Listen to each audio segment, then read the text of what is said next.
Let's get it started. Let's get it started in here. Let's get it started.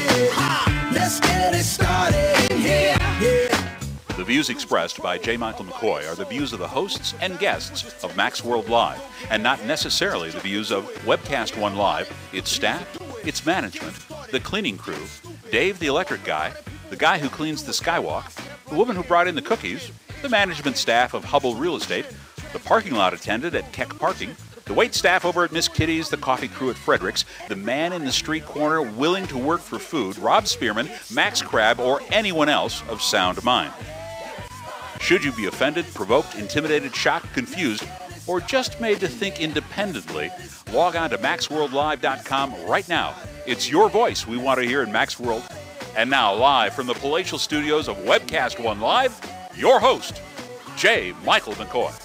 Thank you, Michael Libby. Welcome back. It is a Monday, the 26th day of the Lord's year 2015. I'm J. Michael McCoy. We will date this show as we have something timely happening today with our special guests, and it's going to be an exciting show. Tom Coates, of course, in the studio as he always is on Tuesday. Somewhat of a tan. Were you at the beach this weekend? I was up in the wilds of New Mexico this last week, Mac. The wilds of New Mexico. So I might have a little wind going on. Wind here. shear? Yes, maybe. I got up in the mountains a few times. You look good. You look good. How was that tram? Tram? Isn't there a tram? Well, there's a train, the Atchison, Topeka, and the Santa Fe. That's not what I'm talking about. You're mocking me now. No, there is. All right, here's who I've got in studio today. I've got a full room and glad to have them all. Tim Overland, Representative Danny Carroll, Eric Borseth. Is that right, Eric? Okay. Correct. And Pastor Michael Damastis. And for at least the first part of the show, we are going to talk about a big event that's coming this Thursday to Grace. I say Grace East. It's Grace Church out there off 235, and it's all about Personhood, Iowa. It's free of charge. You can attend. It's 6 to 9 o'clock in the evening. There's going to be are all of you guys speaking? I know you are, Pastor. Danny, are you speaking? No. Eric, are you speaking? I'll be kind of the MC of the event. Okay, and Tim, are you speaking? I am. You are, all right. And so today what we just wanted to do is kind of encourage you to attend the event. And so rather than just giving you empty encouragement, the crew came on here today to try to give you many reasons why this might be the best use of, 4 hours of your time. I mean, seriously. You wasted that much time watching silly sports this weekend, or the weather we're waiting to change. It's something you ought to at least hear about and see if it's something you want to put your heart into and support as much as you can. Tim, explain to us what Personhood Iowa is. Well, Mac, as sorry, the microphone's not going to cooperate with me, is it? Basically, what we want to do is we're trying to change the paradigm on the pro-life movement, and that's changing the definition of the term, which we think has been co-opted. But basically our main focus, and we're holding it in the facility we are on Thursday at Grace Church for a reason, and that's going to be because we think the church needs to get back involved in this fight. So we're looking for people who want to volunteer. We want people to bring their pastors, church leadership, politicians, wannabe politicians, family and friends, and I think we've got a phenomenal lineup. I've really shortened my time down as much as possible so I don't throw anything off the rails and get out of the way of these other guys to speak. And what are we hoping to accomplish? Are we hoping to get some legislation that eventually says when an unborn baby becomes a person and therefore their life is protected? Well, there are some that say that that's not necessary if we actually paid attention to the Constitution, whether it's the 14th Amendment, the 5th Amendment. I'll let Danny speak on the political side of it, although I like to say this all the time, even if we got Roe v. Wade overturned tomorrow, that doesn't change our human behavior. It doesn't change, kids backseat of the car, any of that kind of stuff, we as a church have to step in and make that unnecessary. And that's my big push. And again, we've got other guys around the table that, that are more political minded and that type of thing. And as, we talk about the lineup, you'll see that there is some focus to that. But ultimately, if the church isn't doing its job, then we can change all the laws we want, and it's not really going to matter. Eric, what role do you play in this organization? Well, I guess you could say I'm the legal advisor to the team. Okay, you're an attorney? I'm an attorney. Okay. And I help make sure that everybody stays out of trouble. Although with the board that we have, that's oftentimes difficult. Well, that's because you've got a really good board, though. That's right. I mean, you've got some fierce giants. If we weren't doing anything, then there would be no chance of getting in trouble. Yeah. So when you take action and you're active, then you're going to get in somebody's crosshairs. From a legal standpoint, what do we need to do to proclaim an unborn child a person? Okay. Well, we need legislative recognition that life begins at conception. When we have a legal determination as to when life begins, then all of the constitutional rights will inure to that unborn child. So we're looking at either legislation from state houses, federal houses, constitutional amendments. We want to get a legal recognition that life begins at conception, and therefore all other arguments concerning whatever exceptions you want to talk about are gone, because the right to life cannot be removed without due process of law. Okay, I'm going to ask you, this is an ignorant question, but just pardon me for allowing me to ask it.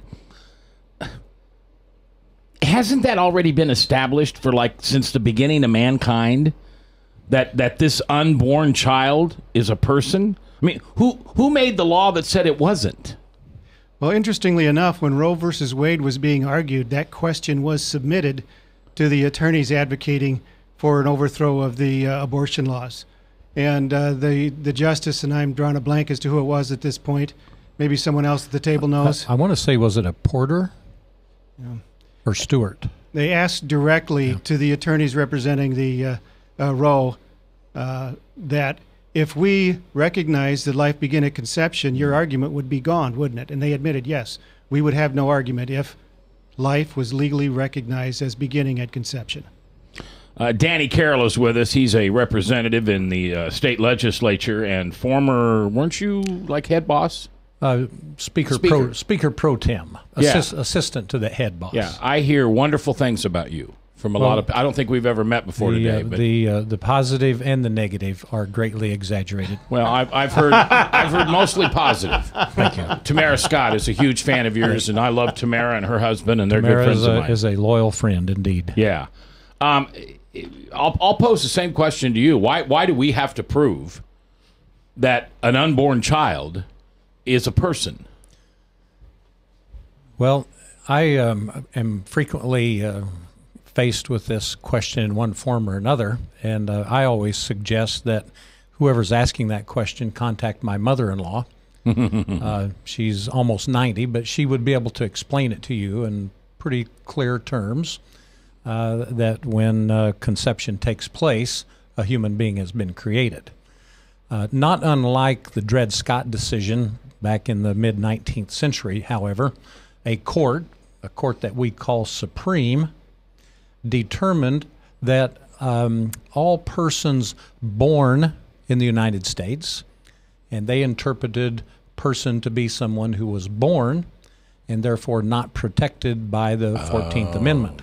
Now, that's what Eric was referring to, and one of those justices, I believe his name was Stewart, quizzed the attorney from Texas, and he said, "Ma'am, if it were determined that a fetus was a person under the 14th Amendment, your case would fall apart." And she replied, "Sir, I would have a very difficult case." The justice went on to say, then if the state of Texas were to define by statute that in Texas life began at conception and a person was entitled to constitutional protection of life according to Texas law, then you would have an increasingly difficult case. And she admitted that she would, and that would have to be adjudicated. And so taking from that Roe v. Wade decision and that exchange, and it's well documented, you can bring it up pretty easily, a state like Iowa could either by statute or constitutional amendment determine that once and for all, life does begin at conception. A person is a person from the moment of conception until natural death. That's what Personhood Iowa stands for. That's why we're here. That's why we're having this event on Thursday night, to try to get that message out. And if I could go on one more minute, I'm probably almost a poster child for this particular issue. I was elected to the Iowa legislature in November of 1994, and I came into the legislature with two mistaken assumptions. The first one being that the Supreme Court is supreme. It is not. It wasn't supreme when it said by Justice Taney back in, when was that, 1858, I believe, that I believe he used the term at that time, Negro, the black man, has no rights that the white man is bound to respect. It was an awful decision, and Taney's name today is held in disdain for that decision. That same Supreme Court was wrong then, as it was wrong in 1973. They are not supreme. The other mistake that I made as a young legislator is I assumed that abortion was the law of the land, and it was here to stay, and the best that we could hope for was to somehow control or regulate it. In fact, Mac, in 1995 and 96, we had a big argument as to whether or not we should count abortions. We had to pass a law and tell the Iowa Department of Public Health to count them so that we would have a number of how many were taking place. And so for the last, 25 years that I've been involved in state-level politics, we've been dancing around the edges of this issue, nobody willing to stand up and say, really, the obvious. Life begins at conception and is deserving of constitutional protection. That's why we're here, and that's the evolution of my involvement in this fight for life. Mac, why don't you tell the audience, in case they haven't heard it, your story? Well, what I always say, the reason I'm pro-life is because I was abandoned at birth and put in an orphanage and adopted by really great people. And when I was 18, I found my biological mother through some legal da-da-da-da-da. And her and I have a wonderful relationship today. Wonderful. But she clearly told me that if Roe versus Wade had been the law in 1958 when I was conceived, she would have aborted me. And it was only because she did not feel that her own health would be safe did she not go to a back alley coat hanger, whatever you want to call that. But she wanted to have nothing to do with this child that was... I was conceived in lust by a married professor, and she was a freshman in college, and so I wouldn't be here. Now, there's a lot of, you can hear the applause when I say that, but the bottom line was Roe versus Wade would have killed me too, along with the other 55 or 56 million Americans that we've lost. And that story can be repeated over and over again, and particularly surprising to a lot of people in cases of rape. You could fill up this room later this week with people who have been conceived as a result of rape. And whenever the government, through what is known as the Hyde Amendment, suggests that there be an exception for rape and incest, you'll hear that quite a bit. Yeah. They are essentially saying to those people similar to your case, although not identical. Well, close enough. You know what? You really are an exception. That because of the crime of your father, most time, you should have been killed. And more and more people are coming forward and saying, you know what, I wouldn't be here today were it not for this. Don't say that to me. Don't tell me that I'm an exception. Don't tell me that I'm some footnote, that it's okay to pass everything else except cases of rape and incest. The reason they do that is because it gives politicians a little bit of political cover. Because after all, who would speak up against rape and incest? We can't do that. All right, we've got a great show for you today. That was Danny Carroll, representative in the House, also works for the family leader. Eric Borseth, who is an attorney, who takes care of the legal end of this. Tim Overland, which is one of the best cheerleaders I've ever met for Personhood. Pastor Michael Damascus is also here. We're going to talk to him next about his conversation and his speech this Thursday, and, of course, Tom Coates in the house. Personhood Iowa, Grace East this Thursday, 6 to 9 p.m. If you don't have a reason yet, you should be there. We'll continue to give it to you here live.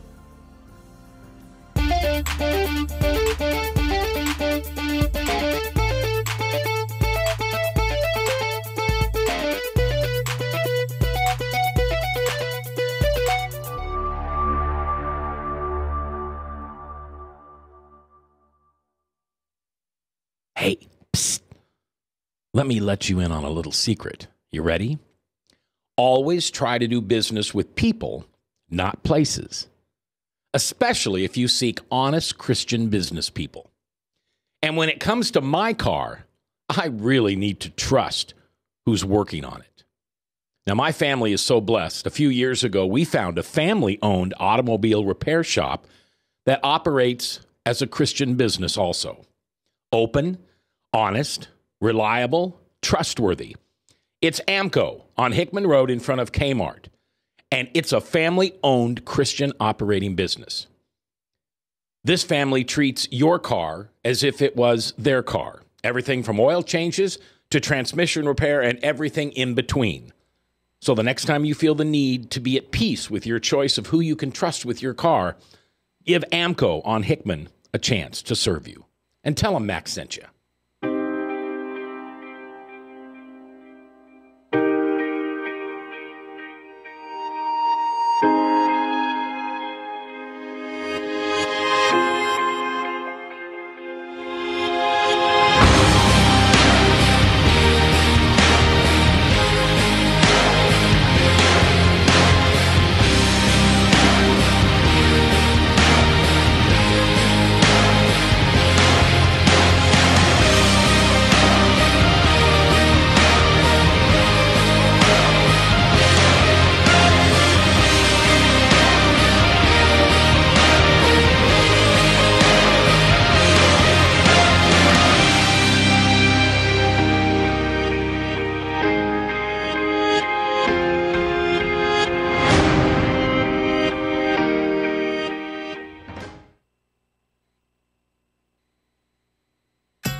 Credit cards are like grandkids. They love you, sometimes get out of control, and it's fun to get a new one. Who can stop them from piling on? Hi, I'm Tom Coates with Consumer Credit of Des Moines. At the end of the day, you can return the grandkids, but you're stuck paying off bad credit card debt. We'll help you put the fun back into using credit cards responsibly. Right, kids? Yeah! If you need help getting credit cards off your back, call Consumer Credit of Des Moines. From the RE/MAX Real Estate Concept Studios, this is Webcast One Live.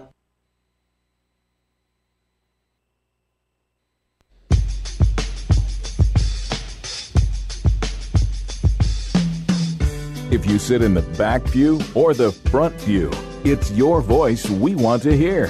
The phone lines are open, so call 244-0077. Now, here's J. Michael McCoy. 21 minutes after the hour of 2 o'clock on this 26th day of May in the Lord's year 2015. I'm J. Michael McCoy, and this is The View from a Pew.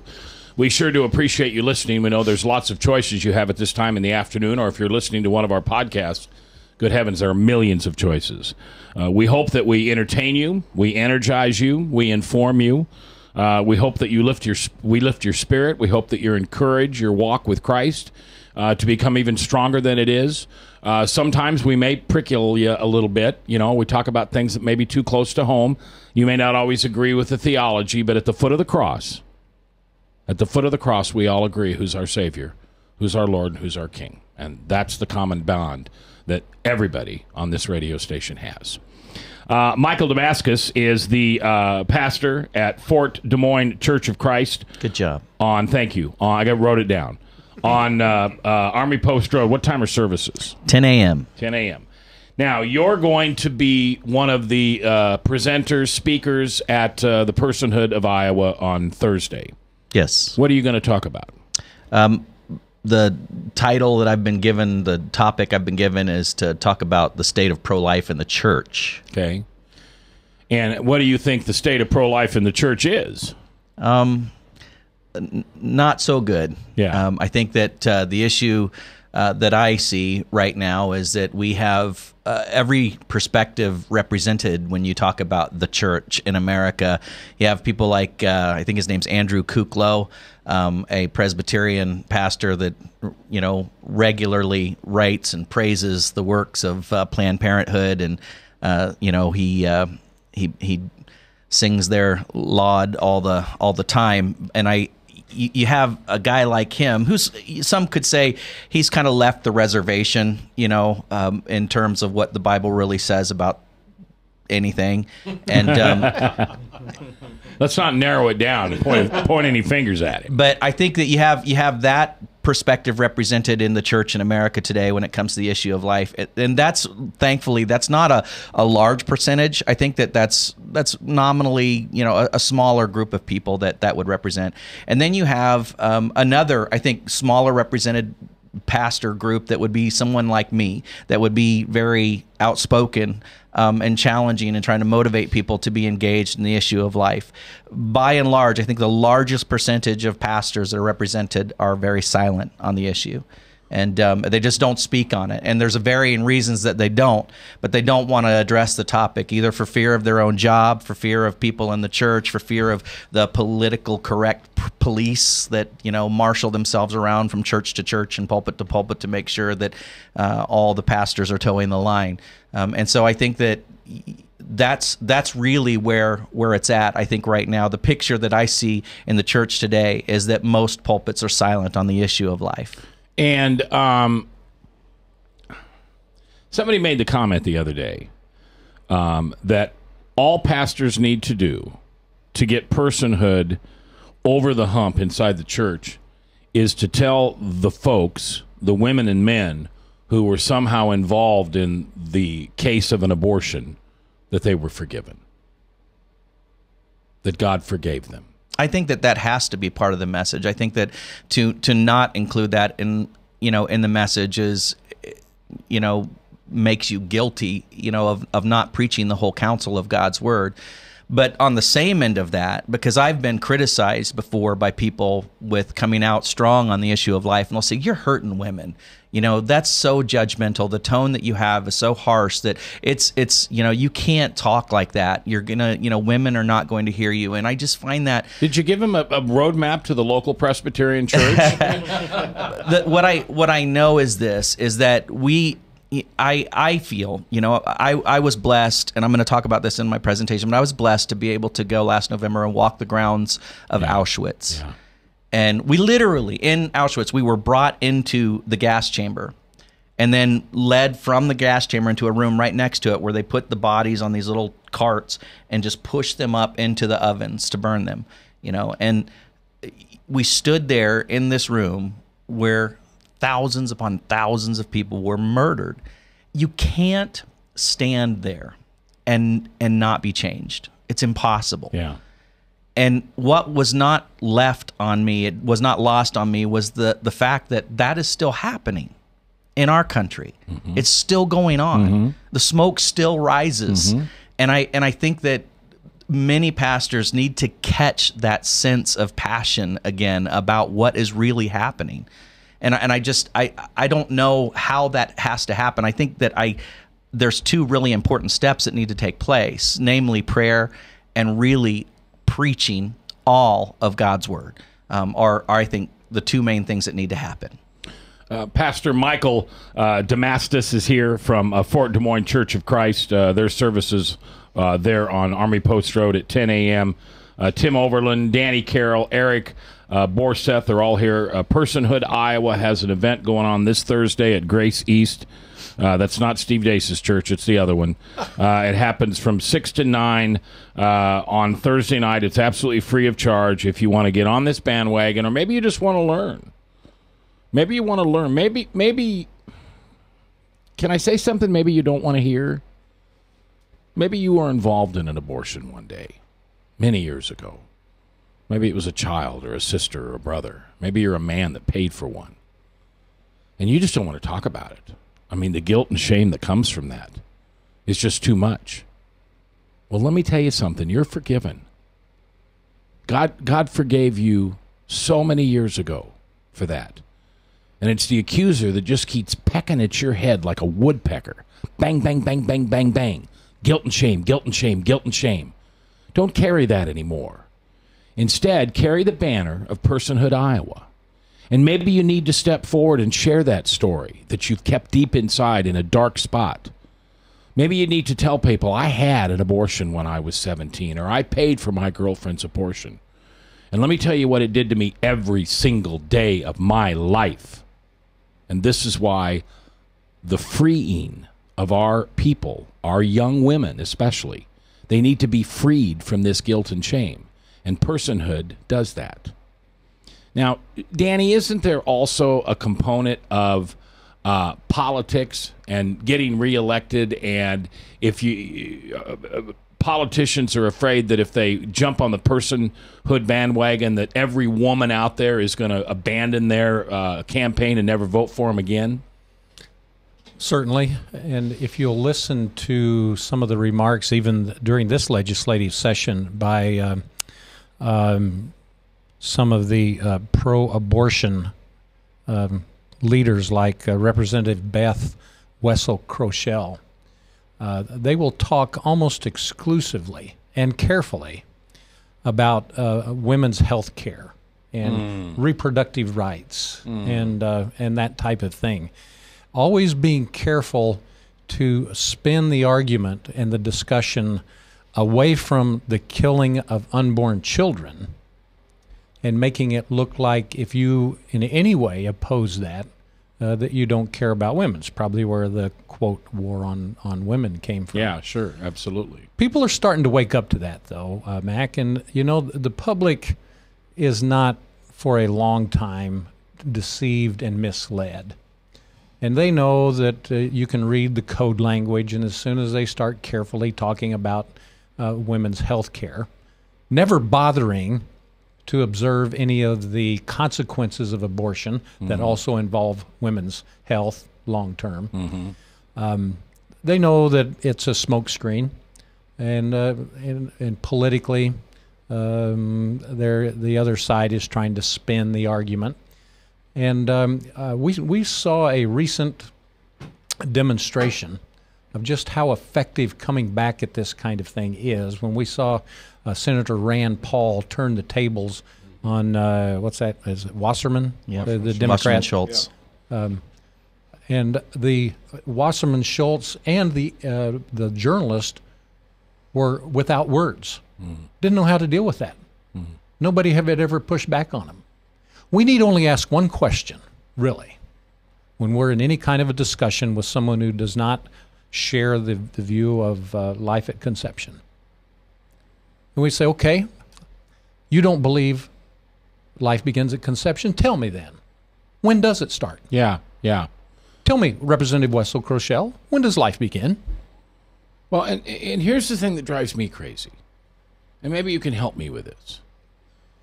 If I'm driving down the road and I take a wrong turn and I broadside a woman who's pregnant, by the way, she may be on her way to Planned Parenthood, we don't know, but I broadside this poor woman and she loses that child inside, I'm charged with manslaughter.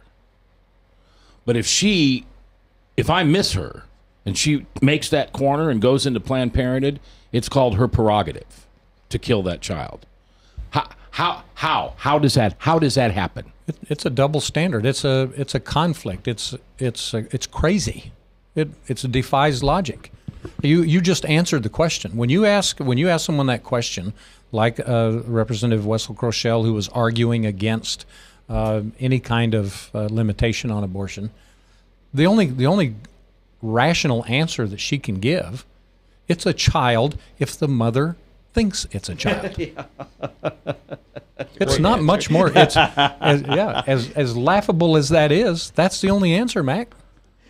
Danny, I took your advice 20 years ago. I was set up at a dinner party by a big philandering drunken liberal with a very outspoken feminist who was ripping and snorting, and he said, well, now, Tom's a conservative, what do you think about the abortion issue? And I said, I'll engage in the discussion as soon as you answer me this question. Where does life begin?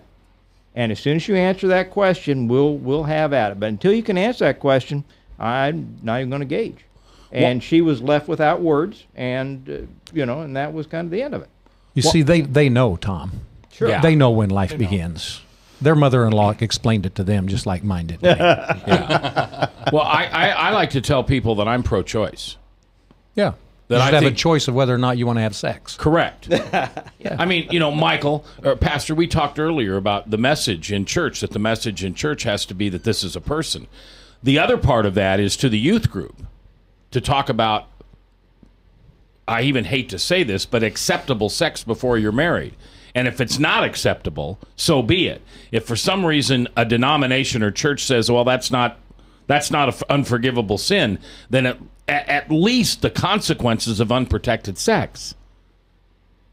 Well, I think the problem in the church is that there isn't a discussion of sex at all. I mean, it's a taboo subject, and many youth groups, all of the kids are so worldly. They're more interested in, playing games and figuring out how to get to Worlds of Fun next summer than they are really studying what the Bible has to say on the issue of human sexuality.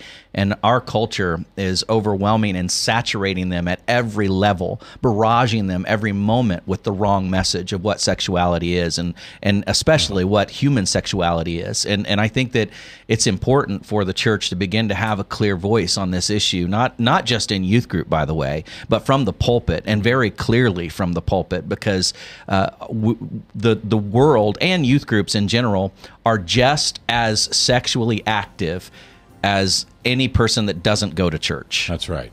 That's right. All right. What can you do? You're home listening. Perhaps in the last 31 minutes, we convinced you, if you weren't already convinced, that this is something you need to get behind. What can you do to support Personhood of Iowa? We'll tell you about that next.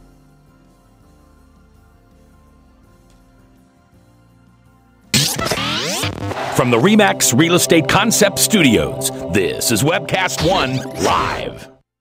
I'm Brian Leach, owner of Service Legends, and my position is Chief Talent Officer. I'm Nicholas Wonderscheid. I am Bernie Hobbs. And I'm the Service Manager.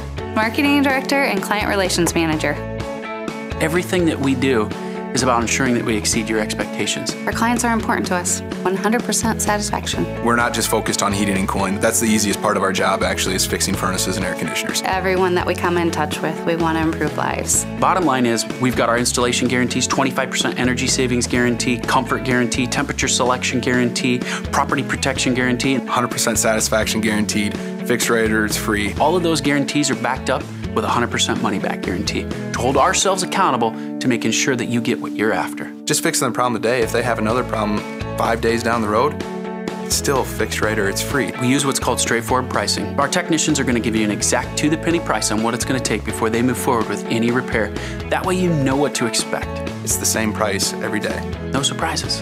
If you get off work at 5 o'clock in the afternoon, you come home, you realize that, oh, my furnace is broken. Now you need to call somebody out that night. You shouldn't have to pay more for that. We're guaranteeing service 24/7. We run afternoons, evenings, nights, weekends. We're staffed to work that. Phone rings at 3 in the morning. You'll get one of our representatives answering the phone every time. We're not sending you out to Timbuktu in some call center. It's our Service Legend team members, our mission control team. I'll take a call anytime. And then they answer the phones the same way during the day as they do at night. It's a great day at your service company. How can we make you smile? That's the only way to provide true 24-hour service. When you're able to let somebody actually live in their home safely when they weren't able to do that before, where they don't have to stay up at night and worry about, is the heat going to come back on? Are we going to freeze the pipes? Is the baby in the room next door going to be sick because they got too cold? When you're able to help somebody overcome challenges like that, that's impacting a life. That makes a difference. I get goosebumps thinking about it. I love the team. I love the people that I work with. We have fun, but we work hard. I call them my ambassadors of legendary service. If you could just envision what that is, that's who we're sending to your home. They literally will call in, pick up the phone and call and say, hey, I want to talk to your manager. And I get on the phone, they're like, that technician that was at my house was the greatest technician ever. That's cool to me. We want to brighten people's days. Every person that we have going into the house has gone through an extensive background check. Drug testing, we have a very thorough interview process that 1 out of 140 people make it through. If we promise you something, that's what you're going to get, no matter what. We're here when you need us to protect the safety and comfort of your family. If you're not happy, we're gonna make it right. If we're willing to put 100% money back guarantee on what we do, what type of work do you think we do? Give us a call. We're there for you 24/7, 365 days a year. Enough said.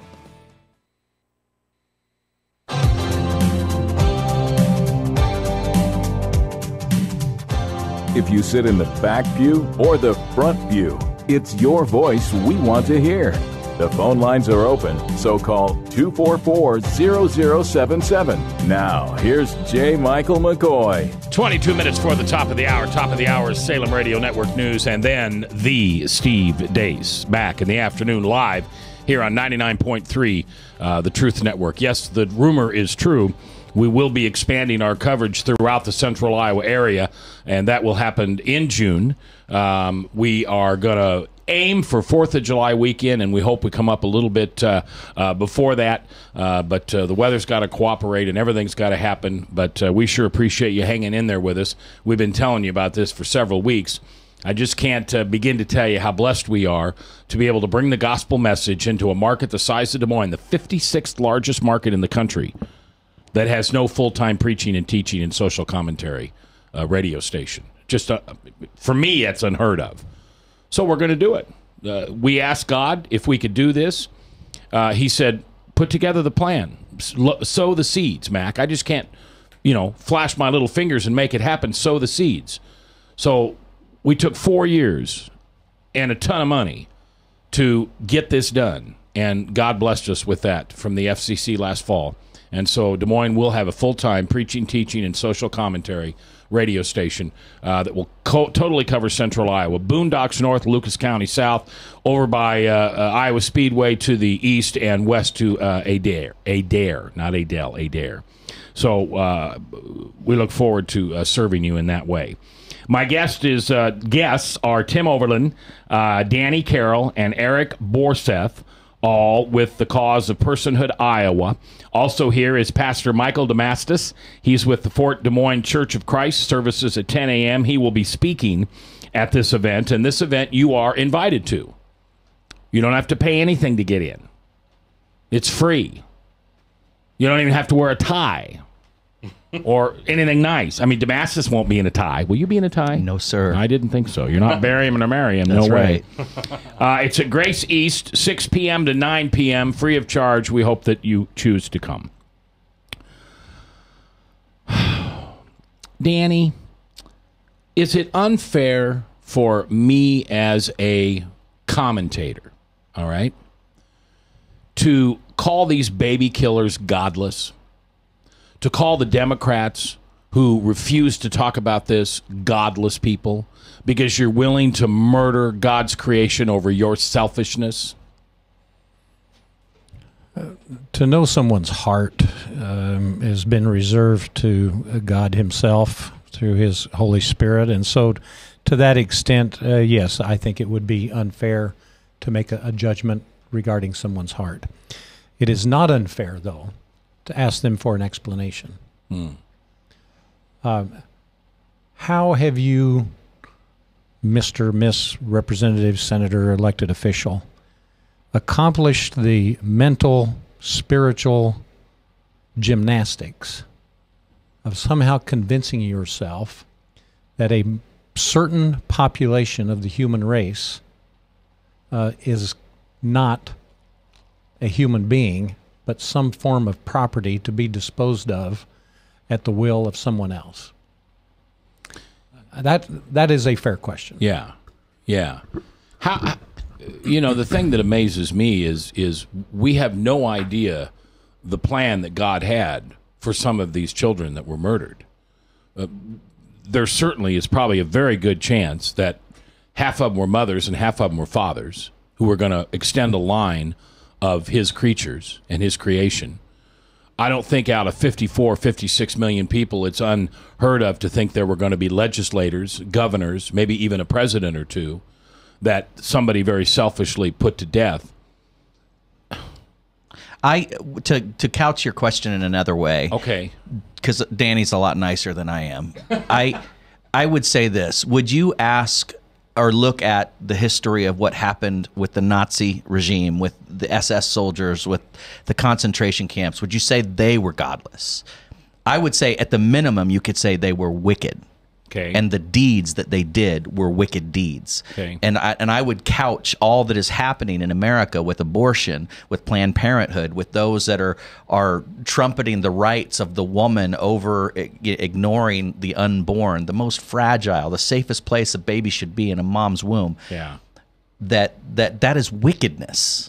At the bare minimum, that's what it is. Yeah. Pastor, let me ask you this. You brought up Auschwitz and the Nazis twice, and you've also drawn the analogy.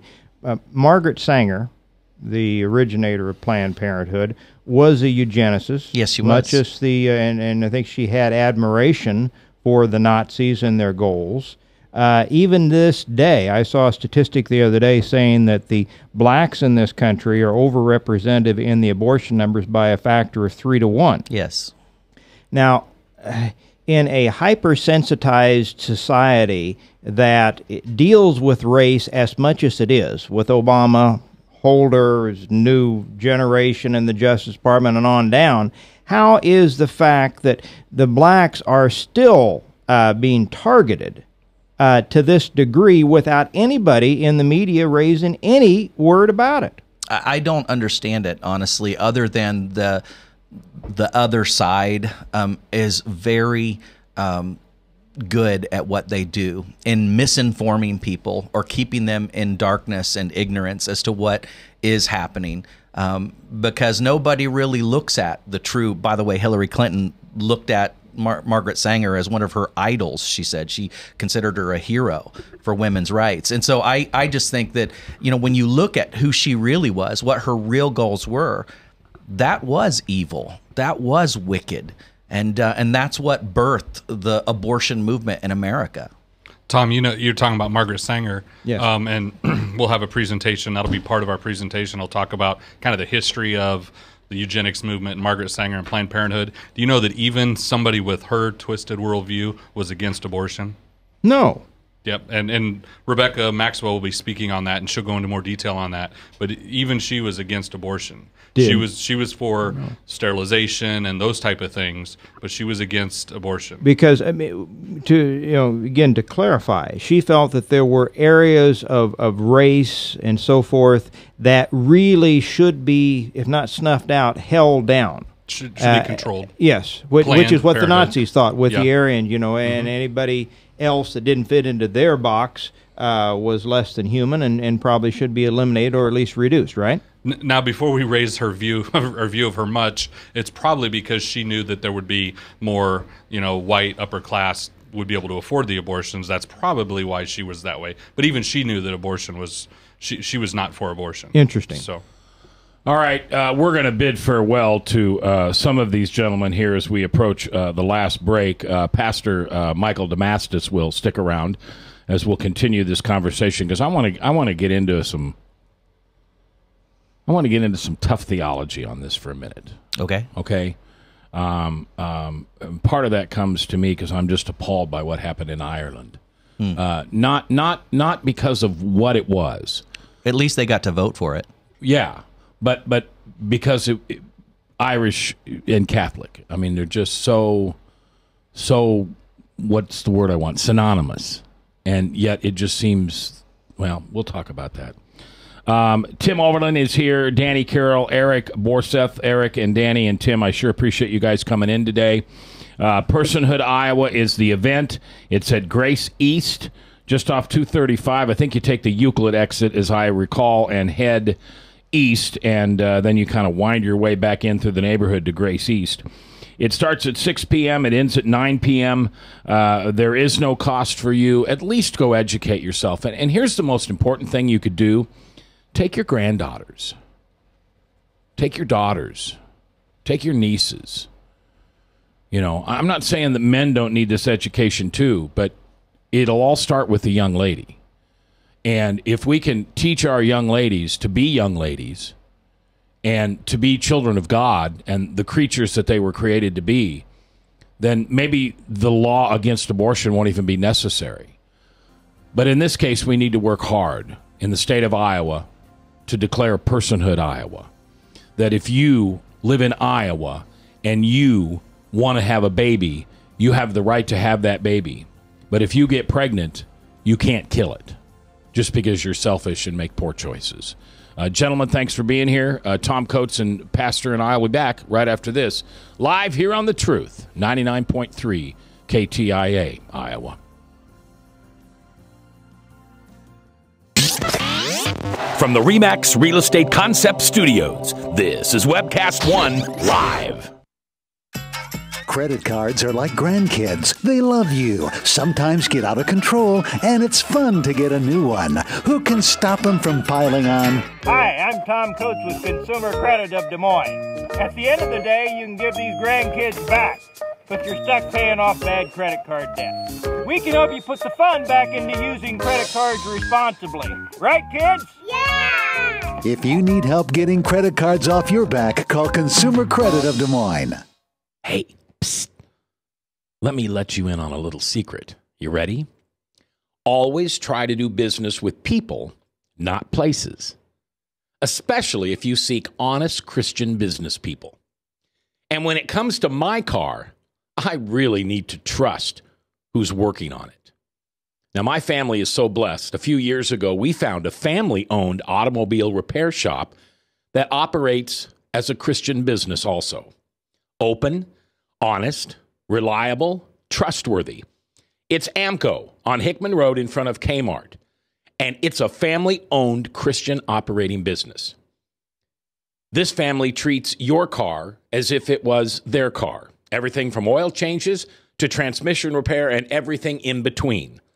So the next time you feel the need to be at peace with your choice of who you can trust with your car, give AMCO on Hickman a chance to serve you. And tell them Max sent you.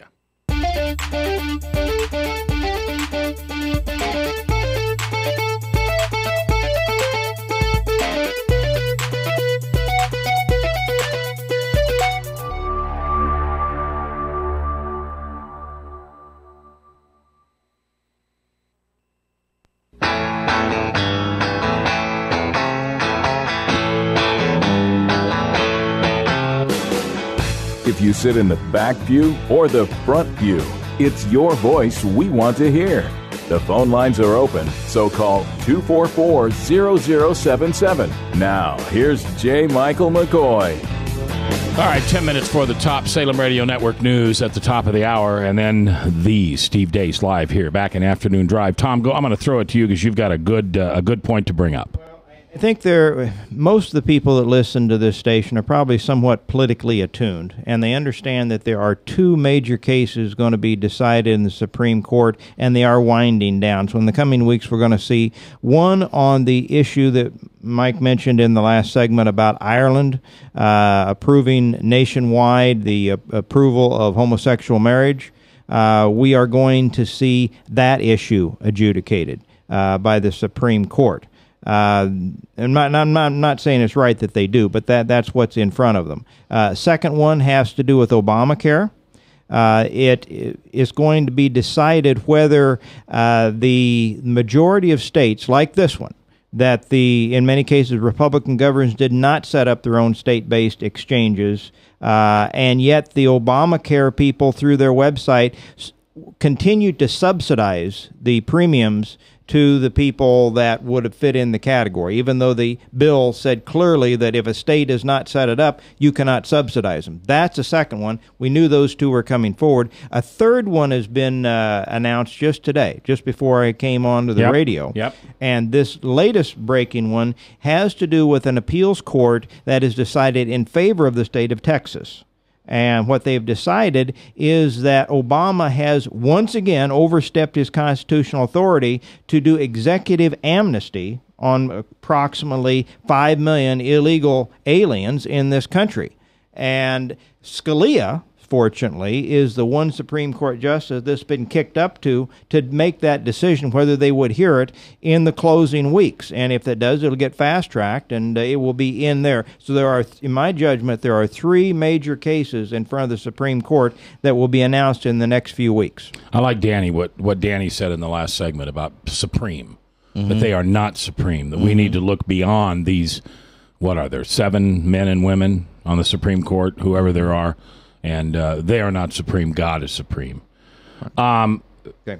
If I'm the Pope, how do I not what do they call it in the Catholics when you kick them out?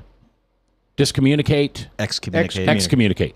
If I'm the Pope, why doesn't he excommunicate Ireland? I don't know that you can excommunicate a country. Well, okay, every person that voted. Well, the southern part of it is primarily Irish. Now, the northern part of Ireland is Protestant. In fact, I found out when I was visiting there this last year that the northern part of Ireland, which is the Protestant, and they still say sometimes Catholics need not apply, use the British pound for their currency, and the southern part uses the euro. And so there's a very big dividing line to this day in Ireland between the northern and the southern. Now, I don't know how that broke down. Do you, Mike? I don't. From the northern, which is Protestant, to the southern, which is Catholic? Because everybody's talking today that I've seen about the Catholics, and they need to do this and that. But there's a big chunk of Ireland that is not Catholic. And right. So it's not just a Catholic, they may be the majority, but they are not the only religion practiced there in Ireland. And it's not like if you go, when we went, like I was mentioning earlier, went to Poland. Poland is an extremely religious country.